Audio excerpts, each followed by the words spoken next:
Welcome back in our studio and on Channel 5 for our final session on quality education. I appreciate we are throwing a lot of information at you and you may need some soaking time to digest all of those presentations, panel discussions and lab debates. I can also understand that your attention span may be close to depletion, but I would invite you to linger around for a little bit longer since our final session is worth following. Our last session of today focuses on innovation in digital education to strengthen the resilience of vulnerable youth in the digital era. The discussion will focus on the relevance of cultural literacy in preparing online and offline e-learning programs. The objective of the session is to discuss how culturally aware online and offline education can challenge social norms and prototypes, strengthen critical thinking skills and contribute to peace-building, interreligious dialogue and mutual understanding. The session, organized by the Kampala International University of Uganda, wants to explore ways of bridging this digital divide by providing equal access to digital technology, skills and employments for students in the Horn of Africa and in other ACP regions. I'm sad to add that our original moderator, Jago Kozolowski, has called in sick, so he cannot join us today. But on the other hand, I am extremely delighted that I can hand the stage to Mirjam van Rijzen, who is professor in fair data science at the University of Leiden and Tilburg, because we kept a long list of speakers to the very end of the session, and to introduce those speakers to you, I give the floor to Professor Mirjam van Rijzen.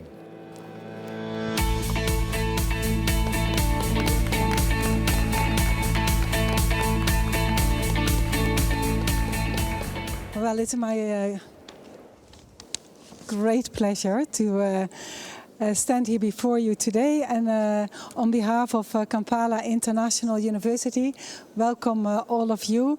This session is organized by Kampala International University together with ACP EU Culture and also the International Criminal Court Trust Fund for Victims. Again, very warm welcome to all of you. So first of all, I would really like to welcome on stage the speakers, and there will be some of the speakers here who will also join us from the floor.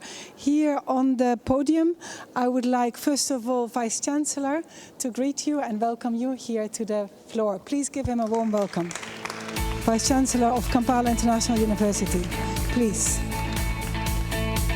Then I would like to invite Salam Kidane, who is one of the curricula developers of the program that we will be discussing later. She is a lecturer at University of West London. Welcome, Salam Kidane, please.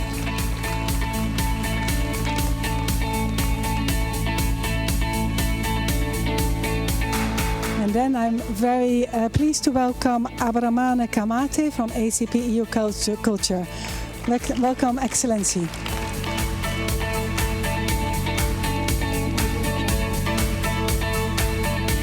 Thank you. And then the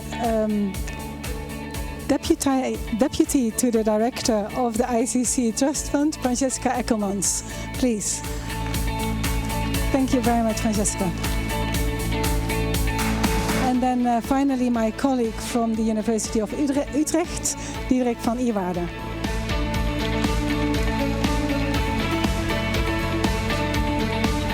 And then I would also like to welcome here Naomi Stocker from the University of Ghent, Mark Vlek from NUFIC in the Netherlands, working on cooperation between international education institutions, and Helen Tesfaye, doctor who will be speaking later, and online Akati Kasiani.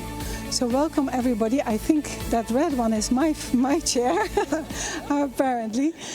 So, Vice Chancellor, we are here today to discuss the program that you lead as Kampala International University that is called the Digital Innovation and Skills Hub. this session deals really with how we can engage the African youth, and especially those in vulnerable situations.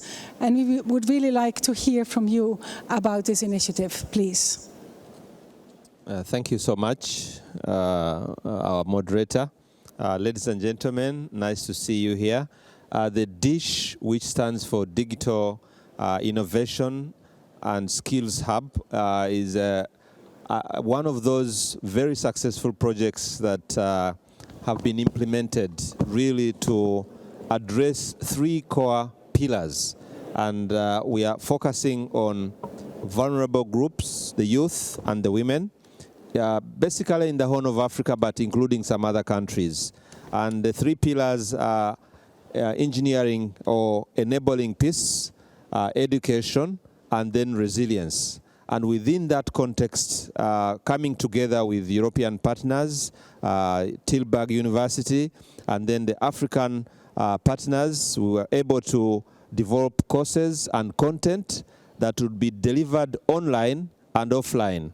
And this content was developed and contextualized to fit in the circumstances of the different beneficiaries in Ethiopia, in Sudan, South Sudan, and Somalia. And we do have our partners amidst us with support from NUFIC, which is a Dutch international agency, with also the Ministry of Foreign Affairs, for which we are indeed grateful. So DISH working together, and the bit in it is really the innovation. And the vehicle, one of the vehicles that we are using is the digital technology, developing digital platforms in the various institutions that are collaborating to benefit, at least in each country, more than 4,600 youth who we think will be able to undertake certificate courses, not really majorly for academic purposes, but to be empowered, to be able to do something for themselves, to be able to pass on this skill, and also creating opportunities for survival. And we think this is really something that we have come to showcase with our partners amidst this place. Now, the innovation I was talking about is one of the projects that actually emerged out of the breakdown, the outbreak of the virus, the COVID-19, which has been a global monster. And with our teams, the technical teams, we've been able to launch this program now for more than 2 years, the Virus Outbreak Data Network, which is really something that has enabled the African people using their capacity, but in collaboration with the European partners, particularly from the Netherlands, to be able to actually apply principles of digital data for enabling access of information, patient data, without moving the data out of residence, but being able to determine the pattern of flow. And so this, as the vehicle of technology development, we've been able to demonstrate that is indeed very possible, even in the lockdown, to be able to develop content that is contextualized, that is translated in the local languages, and also made available. And we'll be able to see in this session a situation where even where they were offline, they were able to be innovative enough to deliver that content. Thanks, Miriam. Thank you very much, Vice Chancellor. And yeah, I think that indeed now we are going to hear from one of these places where the digital platform was implemented for education. And in fact, we are going to look at a recording from northern Ethiopia, Tigray to be precise, from the partner Mekelle University, which has been isolated from the internet, in fact, isolated from the world for the last 18 months. Yet, Vice Chancellor, you were able to implement there, and we look forward to see the recording that was sent to us from Mekelle. The person speaking to you in the recording is Kokop Gebru. She is a lecturer and clinician in mental health, working in the University of Mekelle, and indeed the coordinator of the DISH program for Mekelle University. I think that we can start the video.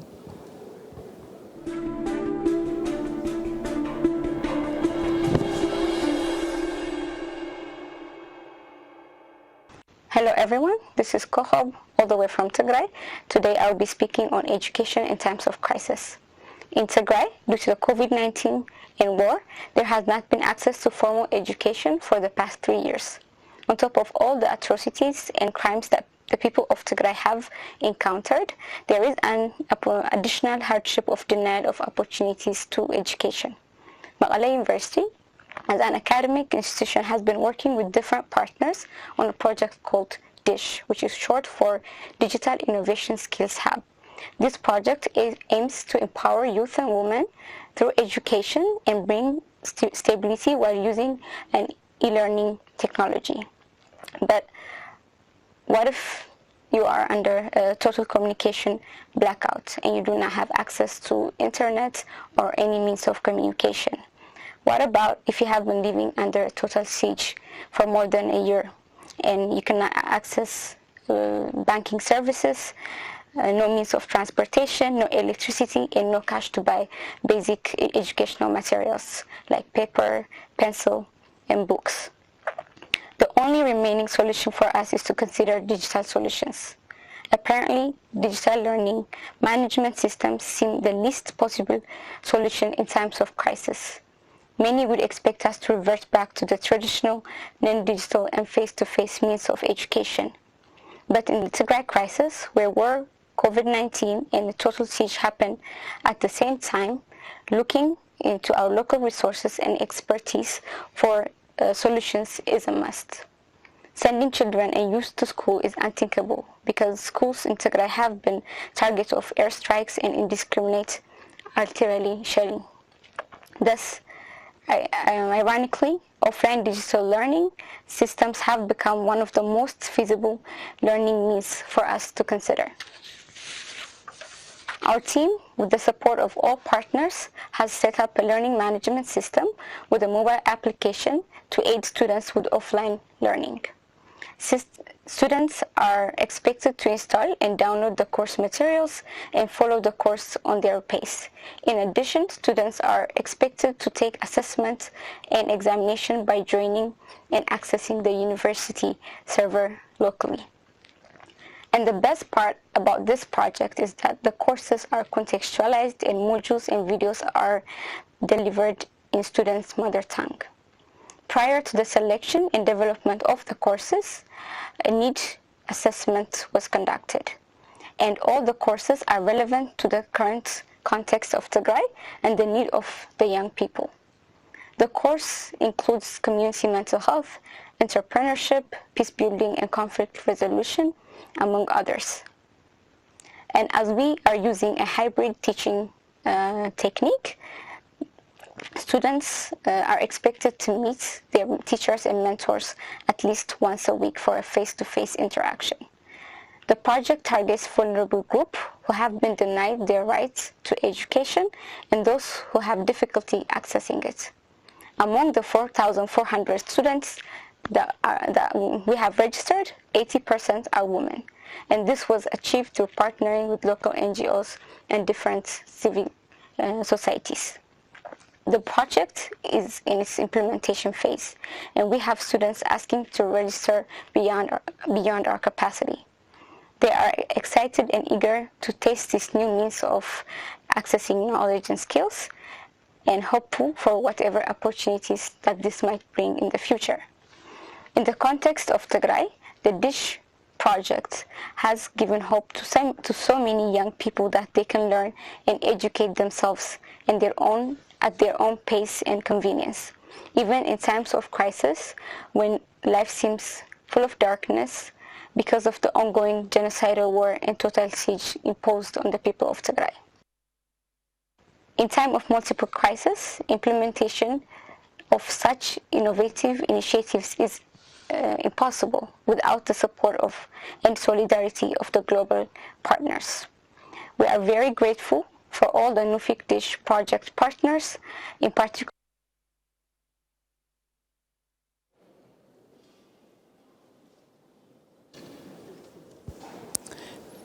Maybe we give a big hand. Yes, thank you.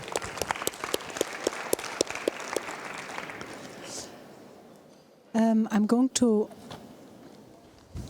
ask the speakers now to give some responses to what we have heard. And I will ask all of the speakers to really be very brief so that we can hear from everybody. Salam Kidana, you are a lecturer at West London University and you were in charge of one of the curricula for this, this program. And we have just seen how difficult the situation is in Tigray, one of the places where this program was implemented. Can you explain a little bit the role that you had in terms of preparing students for this program? Thank you, Professor. It's a pleasure to be here and really nice to hear from colleagues. And the VC and our colleagues in Magala have already told you about what we are trying to do. And innovation is the key to what we are trying to do. But innovation, the way we developed our curricula, innovation didn't stop at the delivery and how it's delivered via IT and what have you. Our innovation also incorporated taking the context into account, the context of high trauma, not just in Tigray. Tigray is one of the highest traumatically high, quite traumatic experiences happening there, but all over in that part of the world, there's a lot of trauma. So it was very important for us to enable people to be cognitively present, and so we developed a cross-cutting curriculum that enables students to consider and address their traumatic experiences and have a few skills that will enable them to cope, and that's a very crucial innovation. But this crucial innovation was also complemented, and it needed to be complemented by understanding the culture, the social and political history of the context that we're working with, including the language and traditions. So we incorporated a very strong element of understanding the context and addressing the traumatic experiences that are prevalent. Thank you very much, Salam. I'm moving now to Excellency Abramane Kamate. You have a lot of experience in the cultural importance to be effective in education, and we would really like to hear from you what your comments are on this issue. Merci beaucoup, mesdames et messieurs, bonjour. Je suis particulièrement ravi d'être ici aujourd'hui pour parler donc d'un programme qui marche bien, d'un programme que nous mettons en œuvre depuis, on va dire maintenant une année en Afrique de l'Ouest, qui est le programme ACP UE Culture, soutien au secteur de la culture et de la création en Afrique de l'Ouest. Alors, avant de lier le programme à la thématique du jour, j'aimerais simplement dire un petit mot. C'est un programme qui va durer 3 années, que nous avons commencé l'année dernière avec un financement conséquent de l'Union européenne dans le cadre donc de son partenariat avec l'Organisation des États ACP. Et je profite d'ailleurs pour remercier toutes les personnes de ces organisations ici présentes ici aujourd'hui. L'objectif, je vais en citer que les deux principaux, c'est vraiment la structuration du secteur culturel en Afrique de l'Ouest. Donc l'entrepreneuriat est au cœur de notre travail, le soutien à ces opérateurs de sorte qu'ils puissent participer au développement économique, au développement social également donc des territoires dans lesquels ces opérateurs sont situés. Deuxième aspect qui a un lien aussi avec la thématique, c'est accompagner ces opérateurs dans leur transition numérique, parce que nous considérons aujourd'hui que la maîtrise du secteur numérique devient une bataille incontournable et on ne peut plus s'en passer en vérité. Mais cela dit, puisque nous parlons aujourd'hui d'une question de résilience de la jeunesse, de comment aujourd'hui nos organisations accompagnent notamment les jeunes à faire face à certains défis, il faut dire que le programme AWA, donc qui est le programme ACP UE Culture, puisqu'on l'appelle aussi de cette façon, attache une importance particulière à la question du développement humain. nous soutenons certes des entreprises, mais nous souhaitons que ces entreprises-là puissent avoir des initiatives qui permettent d'améliorer le quotidien des populations, qui permettent aussi de porter certains débats, certaines thématiques comme les violences faites aux femmes, comme par exemple les grossesses précoces dans nos pays. Et j'aimerais juste citer un programme, une initiative que nous soutenons en Côte d'Ivoire, donc qui est un peu ce que nous pouvons mettre en lien avec l'éducation à l'image. Et ce programme-là essaye de soutenir les jeunes filles qui ont connu des abus, des jeunes filles qui sont en difficulté, qui n'ont pas pu aller à l'école. Et donc à travers donc, des initiatives cinématographiques, nous créons un espace de discussion, d'échange et de mise en avant donc, de ces problématiques qui touchent ces populations fragiles. Et aujourd'hui, nous pouvons nous estimer, je dirais, heureux parce que nous avons réussi à mettre en avant un certain nombre de cas dont ces personnes sont aujourd'hui prises en charge par des spécialistes avec la possibilité pour nous d'attirer aussi l'attention des pouvoirs publics. Deuxième exemple, je finirai là-dessus, nous soutenons au Sénégal un programme, un festival qui promeut les questions environnementales et surtout faire en sorte que la jeunesse puisse prendre conscience donc, de ces problématiques, puisse s'en approprier. Et nous avons aujourd'hui des jeunes ambassadeurs qui ont été formés à travers ces festivals qui portent cette voix, qui portent cette problématique, notamment récemment lors du forum mondial autour de l'eau qui s'est tenu au Sénégal. Thank you very much. Thank you very much. Yes, thank you also for the translation. Then I want to go to your colleague who is the program manager for the ACP EU Culture Program, and she's going to speak from the online, and this is Akati Kaziani, please. And I'm so glad to be here tonight. Thank you, Miriam, for that opening. What I'd like to share are some learnings from our work in the ACP EU Culture Program Eastern Africa, which has shown us several things. One, that creative and cultural practice is a powerful force for building and rebuilding connections to histories and communities that have been disrupted by conflict. And it is also a safe haven for people whose relationships have been affected by prejudice. Two, that the work of building resilience and maintaining peace is indeed a group project and cannot be left to individuals to tackle alone. To demonstrate some of the work that is in this area, I'd like to talk about one of our granted projects in Uganda with the Sima Africa Creative Arts Foundation. They work with LGBTIQ women and non-binary folk from a refugee community in representing a doubly marginalized group, which is cut off from social and community support. Through the grant, they're able to provide training in technical aspects, as well as production support and a venue that allows their beneficiaries an opportunity to process and express their experiences through visual art that is then marketed for economic benefit, as well as providing an opportunity to raise awareness in the society that is consuming this work. We see similar approaches in other granted projects in Tanzania, Sudan, and Somalia, where offline and digital art forms such as performance, podcasting, and visual art are being utilized not only for sharing beautiful aesthetics, but also as a form of edutainment that centers participation and the lives and experiences of other culturally and politically marginalized people, as well as centering issues such as practices and artifacts that are at risk of loss. At the same time, Sima Africa is interesting because they are also using the grant to curate sessions with policymakers to ensure that the status and the concerns of their beneficiary community are included and understood in planning for local and state development. So we see these kinds of generous, multi-layered interventions as critical for not only artists to develop themselves and process their experiences, but for their audiences, their communities, and their governments to co-create societies in which everybody is valued. Thank you. Thank you very much, Akati. And I think this is all a powerful contribution to the importance of education for peace building, particularly there where we're really dealing with communities that have been shattered. But how to do this? How to create an inclusive situation, especially when students have difficulties, physical difficulties in participating because of disabilities encountered in the war.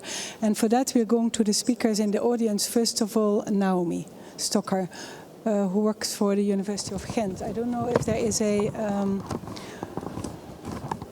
microphone. Here you go. Thank you. Thank you very much. And thank you that I'm able to be here and be a part of this sharing. I am a part of a research that happened in Uganda, and with the goal to make education more inclusive and to use the community and the values of the community to help make the schools more accessible, more give more training, make it more inclusive for students with and without disabilities, so they can learn together in an inclusive setting. So it was a research that was done for a couple of years, and they did interventions, they gave training, they worked with the community, and they wanted to they tried to make, show how we can make or work together to make the school more inclusive, and work with teachers, parents, any other members of the community. And it showed very great results, where a lot of people in the end also said that they felt a lot more confident. They had more, they were more able to also include all children in the classroom. And I think it's very important within the context to also really think about how we want to involve the culture and the community, because it can be very different. Also in my own experience, when I did this, I was a part of this research in Uganda, but at the same time also working in an inclusive setting in Belgium. And it's important, there are very big differences, to also look at what are the differences and how we can bring everyone together in a community. Thank you very much. So from that experience, I'm going to you, Francesca, from the Trust Fund for Victims of the International Criminal Court. You've heard for rehabilitation, what is critically important is education. It has to fit in context. It needs to be inclusive, and it has to be culturally aware. So very interested to hear from the Trust Fund for Victims of how you approach this question in rehabilitation and peace building in communities. Thank you very much, Miriam. The Trust Fund for Victims is very closely connected to the International Criminal Court and part of the Rome Statute system. So we bring reparations to victims of the Rome Statute crimes. And in particular, in this situation in Ituri, we are also having projects that deal in particular with peace education. And we will show a video, we have a video of our implementing partner, and I call the video hereby. Je suis Jacques-Claude Ucho-Nzepa, coordonnateur du projet à l'école de la paix de la Société des missionnaires d'Afrique. Le projet à l'école de la paix intervient à l'est de la République démocratique du Congo, dans les provinces du Nord et Sud Kivu et en Ituri. Cette partie de la République démocratique du Congo a connu des violences depuis plus d'une décennie. Ces violences ont été qualifiées de crimes relevant de la compétence de la Cour pénale internationale. Les crimes commis à l'est de la République démocratique du Congo ont laissé des conséquences incalculables sur l'ensemble de la communauté en général et sur la jeunesse en particulier. Le projet à l'école de la paix vise la restauration de la culture de paix et de la coexistence pacifique. Les activités majeures organisées consistent à tenir des ateliers de sensibilisation sur la paix sous l'approche pair-pair. Une approche qui transforme les sensibilisés en sensibilisateurs. Ainsi, ils deviennent ambassadeur de la paix dans sa communauté. Les résultats nous montrent encore qu'il y a un changement de perception des points de vue des bénéficiaires sur les membres des communautés belligérantes. Et cela s'explique par une diminution constatée de 80% des rejets entre les membres des communautés belligérantes, une diminution des discriminations basées sur l'appartenance ethnique ou sur la victimisation ou encore sur le statut social de bénéficiaires. Les défis du projet, c'est la multiplicité des victimes dans les milliers que les projets n'arrivent pas à atteindre tous, mais aussi l'implication lente et difficile des autorités politico-administratives dans les activités du projet. La leçon apprise est que pour arriver à prendre plus de bénéficiaires, les projets organisent les journées portes ouvertes. Cette journée porte ouverte favorise l'appropriation et la participation des victimes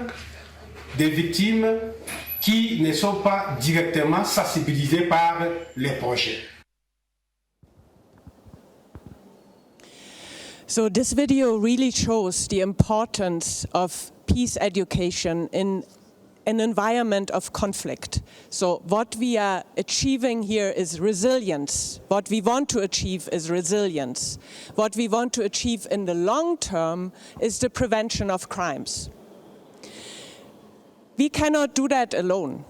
Everyone else that is included in bringing peace education, in bringing, so to say, the victims forward on that way, we have to do that together. We have to work together. And I'm incredibly grateful to be here today and to see what other action is going on. And in the long term, to connect, because the rights of victims to reparation are at the center. It's a right. It cannot be depending on who is actually at the moment providing what where. There has to be a structure. There has to be a strategy, and on that we need to work together. Thank you very much, Francesca. Also, thank you for bringing that powerful video. Diederik, University of Utrecht, you have heard much more is needed than the people that can be reached at the moment. There are a lot of initiatives. How do we bring them together to get a scale where peace education really can bring us to peaceful societies? And I think you have something to say about that. Thank you very much, Miriam. It has been great to hear the speakers share their experiences on these projects today. And I'd just like to emphasize the fact that we have this opportunity at the moment to share and to learn.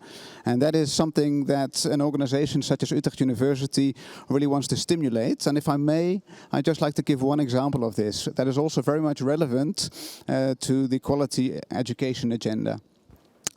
We at Utrecht University, we facilitate a global learning community on education, which is fully member-driven. We have some 80 members from all continents, focusing both on formal and informal education.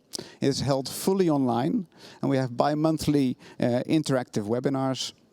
Have created an online platform and also have started to create a number of very useful knowledge products for our members. So this global learning community is based around the concept of whole child development, meaning we should not solely focus on cognitive development of children and youth, but also aspects such as emotions, values, social aspects, perspectives, and of course what we've talked about today, also peace and culture. So this has been maybe a small call for all of us to continue to share and to learn, be it via a global learning community or be it by other means, but to continue to learn and share and do that both online and offline. Thank you. Thank you very much, Diederik. And then I would actually like to go to Mark Vlek de Koning from NUFIC and to hear about well, you work at NUFIC. We've heard you mentioned several times, and would really like to hear what you are doing to advance on this. Yeah, of course. Let me firstly say how proud we as NUFIC are to be supporting partners like Kampala International University, Mekelle, also the Dutch universities involved like Tilburg and Utrecht, in doing the work that they do. Because we can talk about education for peace, but we really truly also believe that education in itself supports peace, regardless of whether you are teaching peace or not. And the challenges are great. The amount of suffering in the world is immense, and I think what I want to stress is that we always think about offering big solutions, but sometimes it's the small solutions that work miracles. And I'd like to put forward an example from a project we've done not in Africa but actually in the Middle East, from the European Trust Fund in response to the Syrian crisis, where we've been funding small projects in Lebanon and Jordan that support access to education for refugees, access to employability, but also support secondary education students to move into higher education. And if we're talking about reconstructing hope, we've seen that it's led to incredible results where, because we are also able to offer this online and make use of online means, we've been able to reach a lot of these refugees and give them a bit more perspective and a bit more hope for the future, even given the very dire circumstances that they're in. And it is in those circumstances that sometimes you're not able to offer the big solutions, but it's the small solutions that keep people going and keep people afloat. So I think that is something to also keep in the back of our minds. Well, thank you for that really powerful work that you do, NUFIC, and also for bringing up the point that education itself is actually contributing to peace. And I think this is actually an experience that is shared here on the platform as well, that I remember that many of the students, for instance, in Mekelle, we heard from COCOP, were actually choosing computer science. They were not necessarily choosing a peace communication, but they wanted to, you know, be part of this new world. And in fact, it was powerful to hear COCOP say that even if there is no connectivity, still the digital world is relevant to that education and to their future. So I would like to briefly hand over to Professor Francesca Oladipo here on the first row, and to hear from you, Professor. You were one of the leads of the curricula, well, you were the leads on the 3 curricula on computer science. And what is your perspective on what you have heard? Thank you very much, Professor Miriam. The discussions today, especially also the point from COCOB, pointed to the fact and reinforced our belief that computing really offers the needed solution in those regions. And that's why, for 3 major reasons, we embarked on the computer science curriculum. One, if you look at majority of the target group, they are young people. And the young people are excited by the ICT, the technology of the ICT. Secondly, ICT sector offers a kind of prospect, a higher prospect of employment because everything is being digitized. And therefore, we focus the curriculum first to introduce them to computing and ICT, and then secondly to create employment around the buzz areas like digital marketing, applications development, management of IT projects, provision of IT services in a diverse environment. And then thirdly, we have had the Vodafone Africa project, which has been successfully implemented in 8 African countries at that time, whereby we deployed the the FAIR principles, fair data management principles in building fair data points in the context of COVID-19. So having experienced that success, we felt also there is an opportunity to reach a greater community by building the data stewardship curricula. So we had to build the fair data management curricula and targeted the different youth in those countries. And as you can see from the statistics, there has been a large wave of interest in registering for the computer science courses. So it actually reinforces our belief that one of the easiest way to reach the young people and then ensure peace in the region, in the Horn of Africa, is to introduce them to computing and ICT through the curriculum. Thank you so much, Professor Francesca from Nigeria. And then I would like to go back to that opening video from Mekelle University. Kokop Gebru was here through a video link. She couldn't speak to us directly. The internet is still shut down and the region is still under blockade. But here with us today we have Dr. Helen Tesfaye, who has been in the region and has in fact fled from the region and very recently joined us here, a physician from Shire and Aksum hospitals. We are so pleased to have you with us, Dr. Helen, and to hear from you. Sometimes I think naively we think that within the context of war, education is no longer relevant. Kokop was clearly speaking to the contrary. I would like to hear how you see the situation, and please take the floor.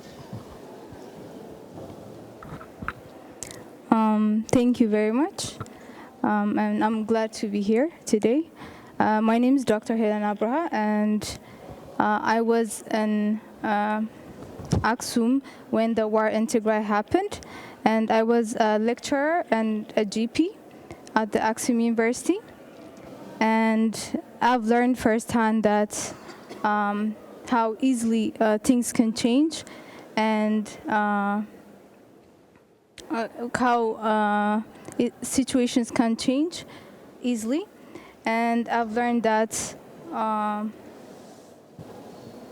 to be an I just want to say that the people in Tigray are in dire situation right now, and there have been in a complete blackout for the past 596 days as of today. They have no internet connection, they have no food, no aid is getting in, there's no water, there's no electricity, and to hear from Kokop today, they're still registering and hoping to be part of this education means a lot, because the situation there is very traumatizing, and you would think that the young people would stop believing in education and try to stop even living. But they're trying to cope with the situation and try to move on by thinking about the future. So I believe your project is very essential when it comes to addressing these issues, because it can give a lot of people, a lot of young people, a future to think about, because it's very hard to live in that situation and not have something to look forward to. So I really want to thank everyone for thinking about this situation. So I want everyone to know that the Tigray is under a complete siege for the last 596 days, and people should really think about that. Thank you. Thank you very much, Dr. Helen. Yes, let's get your hand. I would like to end this session by first of all thanking all of the speakers, thanking ACP EU Culture for being here, thanking the ICC Trust Fund for Victims for being here, Kampala International University for bringing this session here and really bringing to us the importance for our young people in whatever circumstance for education that is culturally aware, that prepares for a mindset that allows our young people to learn, and for all of those innovative and brilliant minds for preparing curricula that can also reach the most vulnerable youth among us. And Vice Chancellor, if you have a mic, I'd like to request you to close this session. Thank you so much. Our moderator, Professor Miriam Van Rijssen, who we have now called Chief Connector because of connecting all of us. It's been so great that we're doing different projects, and I think this is the take-home message and a great opportunity to be here on the EDD 2022. A lot can be achieved if we combine our efforts and also align and harmonize whatever we are doing for the good of the youth who hold the future for our continents. We thank you so much for having attended this session.